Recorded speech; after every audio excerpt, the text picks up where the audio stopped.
UPSC GS 2 और रस paper 3 international relations का परीक्षा मेंस अभ्यास 7 मई 2026।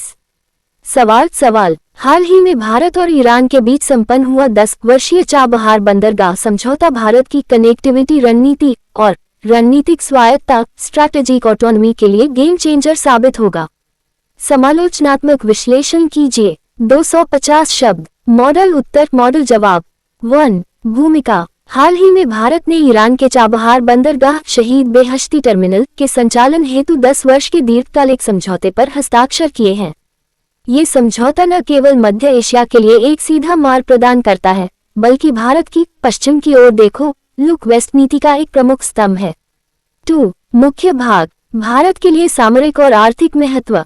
मध्य एशिया का प्रवेश द्वार। ये बंदरगाह पाकिस्तान को बाईपास करते हुए अफगानिस्तान और मध्य एशियाई देशों जैसे कजाकिस्तान, उज्बेकिस्तान तक भारत की पहुंच सुनिश्चित करता है। INSTC को मजबूती।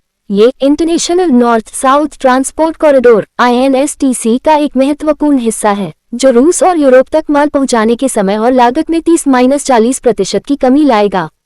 ग्वादर का मुकाबला। चीन द्वारा विकसित पाकिस्तान के ग्वादर बंदरगाह के प्रभाव को संतुलित करने के लिए चाबहार भारत के लिए रणनीतिक रूप से अनिवार्य है।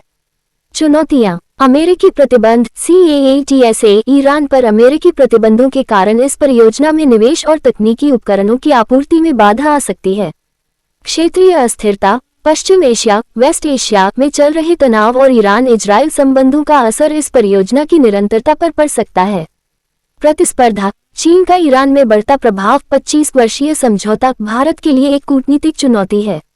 3 निष्कर्ष। निष्कर्षतः चाबहार बंदरगाह मात्र एक व्यापारिक केंद्र नहीं है, बल्कि यह भारत की अपनी सीमाओं से परे आर्थिक प्रभाव विस्तार करने की क्षमता का प्रतीक है।